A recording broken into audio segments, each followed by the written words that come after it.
Visite de l'hôtel.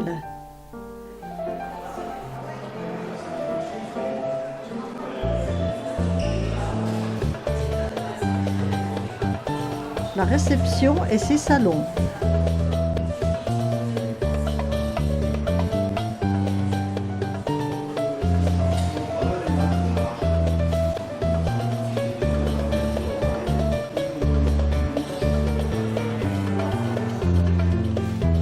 Le grand couloir qui mène à notre chambre.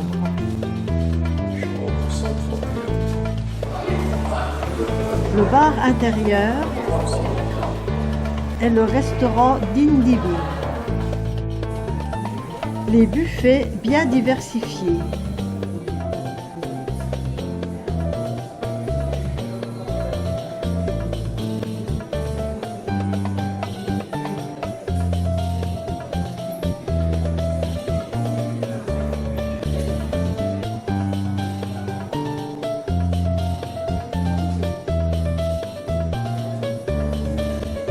Les boissons, eau, soda, bière, un vin et des jus de fruits. Le bar extérieur près de la piscine chauffée.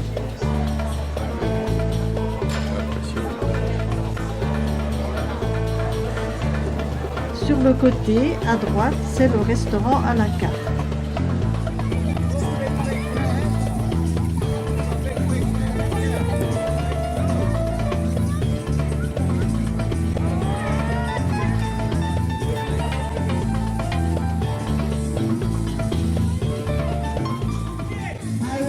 Et chaque soir, une animation.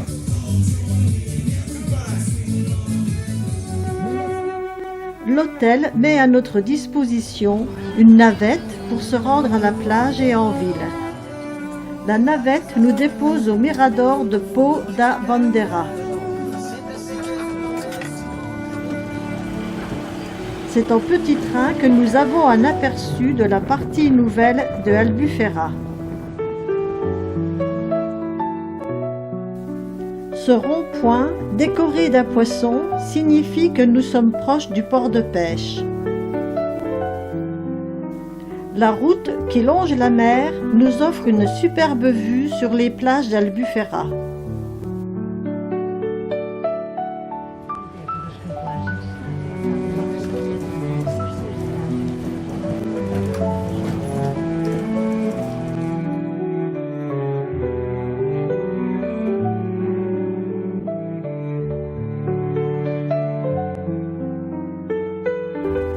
Le Mirador surplombe la plage dite des pêcheurs. La vieille ville, ancien village de pêcheurs avec ses maisons blanches.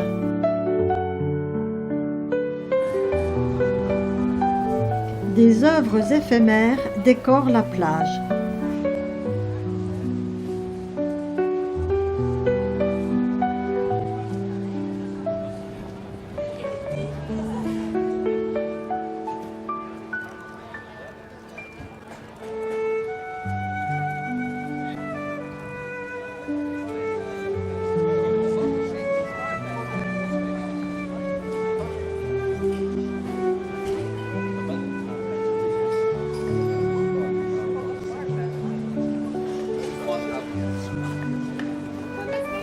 L'église Matrix pour Notre-Dame de la Conception.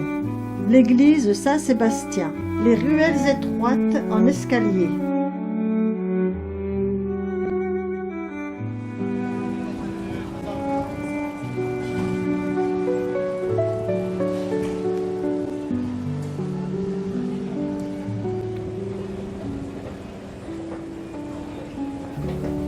Nous quittons la vieille ville d'Albufeira par l'escalator pour reprendre la navette de l'hôtel au Mirador de Pau da Bandeira.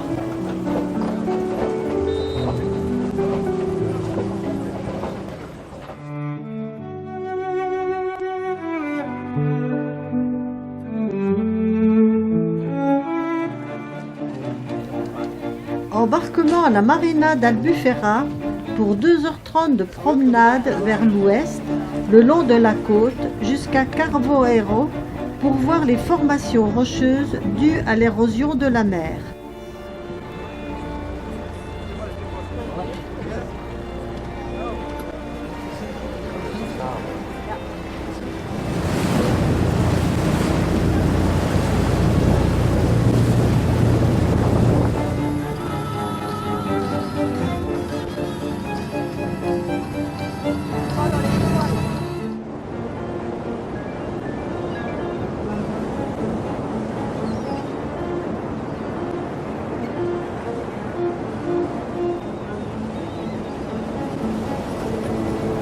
Les falaises atteignent 50 mètres de haut.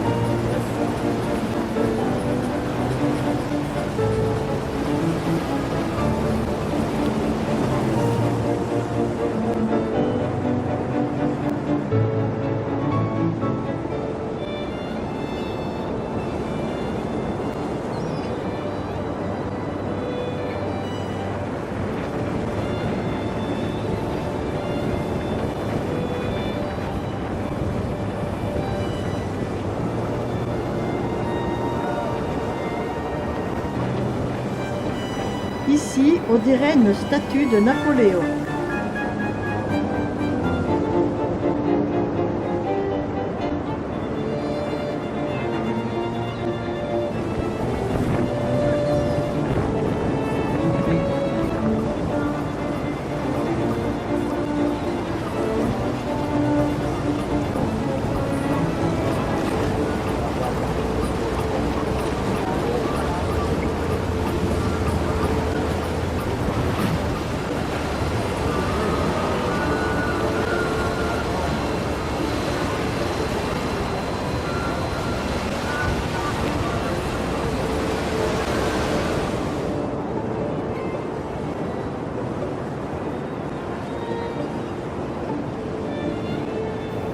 Là, c'est une arche.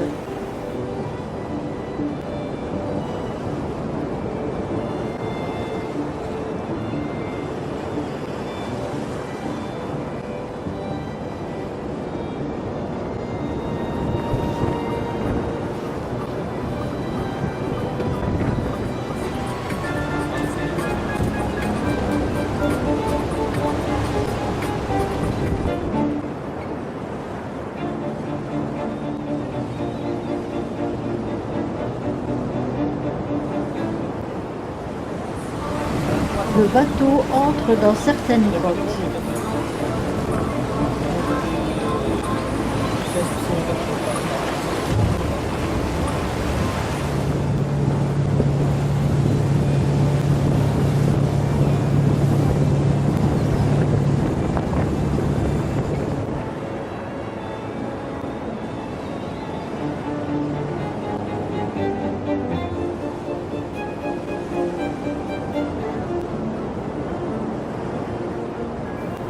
Puis, enfin, la fameuse grotte marine de Ben Agid. Comme une partie du plafond s'est effondrée, le soleil illumine l'intérieur de la grotte ainsi que sa petite plage.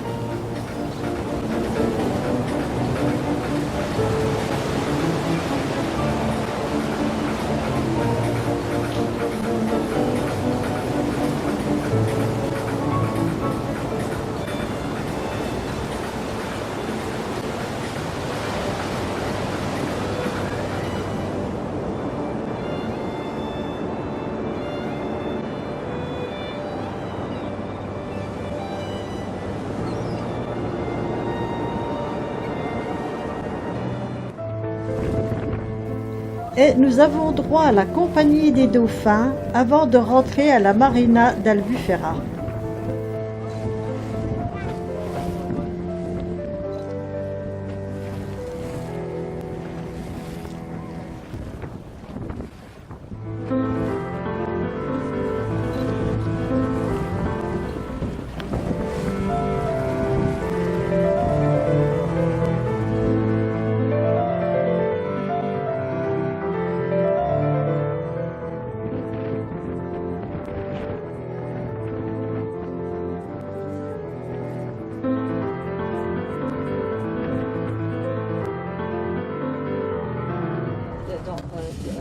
Des dauphins. Oui, des dauphins, exactement. Donc, il y a 3 km et demi de sable qui s'appelle Praia da Rocha. Original, on n'a qu'une tourelle et quelques canons. Même l'église était un philosophe grec. Il a dit que Sacrès était un endroit sacré où les dieux se réunissaient pendant la nuit et la présence humaine était interdite. Le roi a ordonné la construction d'une forteresse pour protéger les pêcheurs des attaques des corsaires. On avait trois forteresses en total, la forteresse de Péliche, la forteresse de Saint-Vincent et la forteresse de Sacrès, qui travaillaient ensemble au 16e, 15e, 16e. Le cap Saint-Vincent est le point le plus au sud-ouest de l'Europe.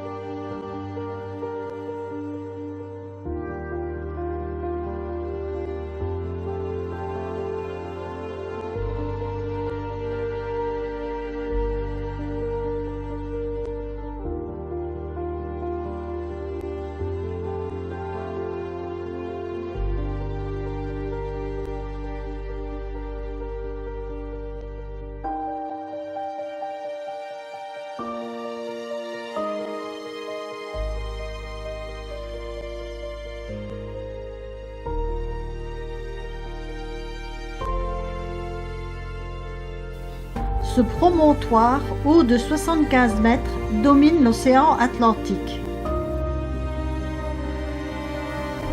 La forteresse de Sagres fut construite au XVe siècle. Le prince Henri le Navigateur termina sa vie ici en 1460.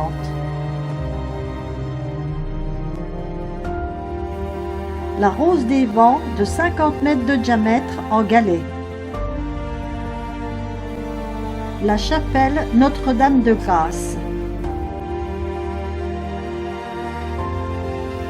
Les falaises de 60 mètres de haut. Les remparts restants, bâtis selon le principe de Vauban, datent du XVIIIe siècle. Le musée Fortaleza de Sagres est dédié aux découvertes portugaises et à l'infant Don Henrique. Les cartes du XVIe siècle.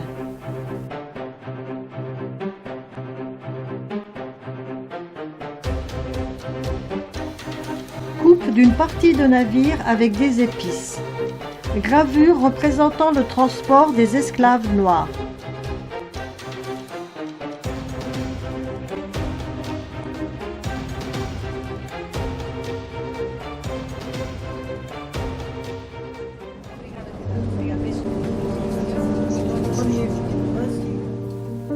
Ponta da Piedade, pointe de la Compassion.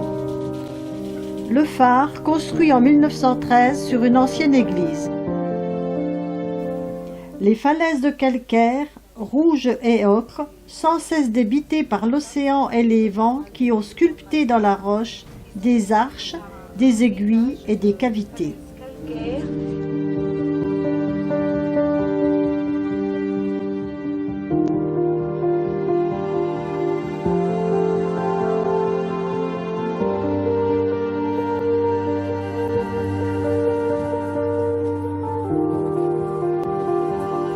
Une station du chemin de croix. Une cheminée mauresque. Lagos, capitale de l'Algarve, de 1576 à 1756. Statue de l'infant Don Henrique, dit Henri le Navigateur, mort en 1460. Cette charmante vieille ville est devenue très touristique.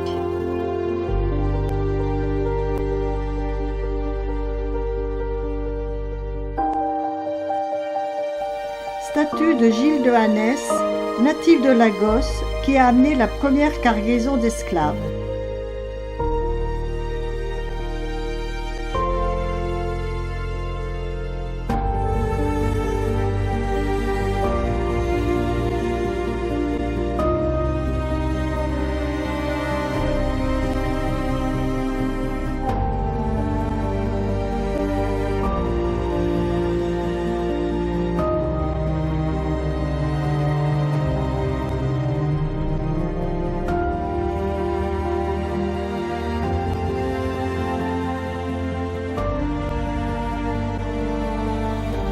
L'église paroissiale Santa Maria de Lagos a été endommagée par le tremblement de terre de 1755.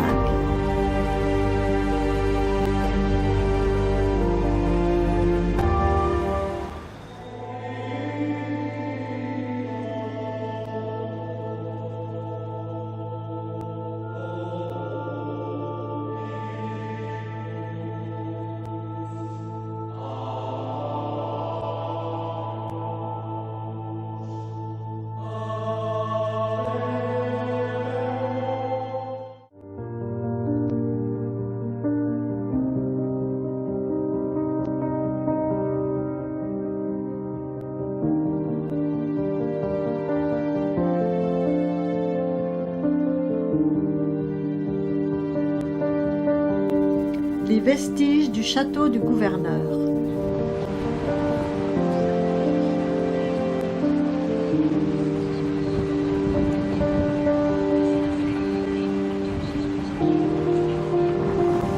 C'est d'ici, de ce port, que partirent la plupart des expéditions vers l'Afrique.